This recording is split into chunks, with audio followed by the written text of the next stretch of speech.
কেন সজল ঘোষ আমার ঘনিষ্ঠ নয়? আমার সঙ্গে কুণাল ঘোষও ফটো তোলে, সজল ঘোষও ফটো তোলে, সবাই ফটো তোলে। ঘনিষ্ঠ আমি সবাইকেই ঘনিষ্ঠ মনে করি। কেউ যদি দূরত্ব সময় সময় বাড়াই কমায় সেটা তার ব্যাপার। দিলীপ ঘোষের কারোর সঙ্গে কোনো অ্যালার্জি নেই। কে চোর কে ডাকাত সে নিয়ে আমার মাথা ব্যথা নেই। যারা কালকে পর্যন্ত চোর ডাকাতদের সঙ্গে থেকেছে তারা আজকে সতী হয়ে যাচ্ছে। তারা দিলীপ ঘোষের কে ঘনিষ্ঠ দেখছে। দিলীপ ঘোষ যাকে একবার বন্ধু মনে করে শেষ দিন পর্যন্ত মনে করে। তাই কালকে যারা শত্রু ছিল টিএমসিতে তারা আমার বন্ধু হয়েছে, আমি এখনো তাদেরকে বন্ধুই মনে করি। উনি মমতা ব্যানার্জিকে ছেড়ে দিন। আমি যখন মমতা ব্যানার্জির চোখে চোখ রেখে লড়াই করি 15 সাল থেকে, তখন এই নেতারা মমতা ব্যানার্জির কোলে খেলাধুলা করতেন, তার বাড়িতে গিয়ে এঁঠো কাটা খেতেন, নাস্তা করতেন, বাড়ির সামনে লাইন দিয়ে বসে থাকতেন। আর এখন হঠাৎ বিজেপি হয়েছেন। হঠাৎ বিজেপি যারা দেখুন লাফাচ্ছেন, 21-এর বিজেপি, তো তারা সকালবেলা বিজেপিতে নাস্তা করেন, দুপুরবেলা টিএমসির বাড়িতে গিয়ে লাঞ্চ করেন, আবার রাত্রেবেলা বিজেপিতে এসে ডিনার করেন। দিলীপ ঘোষের দিকে কেউ বলতে পারবে এ কথা? দিলীপ ঘোষ আজকে 4 আনার মেম্বার বিজেপির, এখন তো ফ্রিতে মেম্বার, আর কোনো পোর্টফোলিও নাই। দিলীপ ঘোষ বিজেপিতে আছে।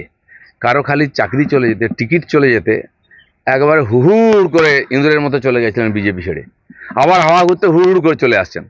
তারা যেন দিলীপ ঘোষের ক্যারেক্টার সার্টিফিকেট না দেয়। যারা বিশ্লেষণ করছেন তাদের সঙ্গে আমার এরকম সম্পর্ক।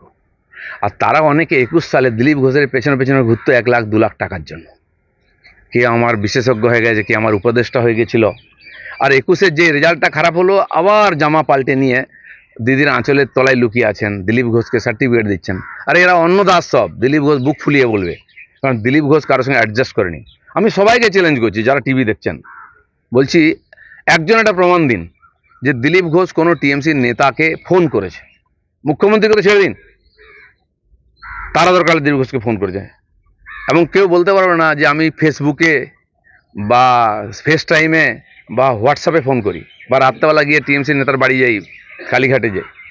দিলীপ ঘোষ লড়াই করেছিল, লড়াই করছে, কারণ দিলীপ ঘোষ বিজেপিটা বোঝে। যারা আজকে হিন্দু হিন্দু ভাই ভাই বলছে, তারা হিন্দুর মন্দির থেকে হিন্দুকে আলাদা করছে। বিজেপি তাই করেছে নাকি? কাশী বিশ্বনাথ মোদিজি তৈরি করেছেন। কেউ বলবে মোদির মন্দির, সবাই মাথা ঠুকছে। আমি তো বলছি যদি জগন্নাথ মন্দিরে গিয়ে কেউ মাথা ঠুকে দেয়, সে কি টিএমসি হয়ে যাবে? এত বোকা ভাবেন মানুষকে আপনারা।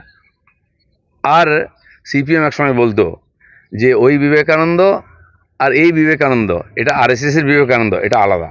টিএমসি বলেছে রামায়ণের রাম আলাদা, বিজেপির রাম আলাদা। আমরা তা মনে করি না। যেটা পুরীতে জগন্নাথ আছেন সেই জগন্নাথও দীঘাতে আছেন, যার যেখানে ইচ্ছা যা। আমরা ভেদাভেদ করি না। সবাই বলে বিজেপি মন্দির রাজনীতি করে, 100 বার করে, করবেও। তো যদি মন্দির রাজনীতি আমরা করে থাকি, আমরা হিন্দুকে মন্দির থেকে আলাদা রাখবো, তারপরে হিন্দু বিজেপিকে ভোট দেবে? হিন্দু হিন্দু ভাই ভাই বলবো আর হিন্দু উৎসবে হিন্দুকে আলাদা করব, বিজেপিকে হিন্দু ভোট দেবে?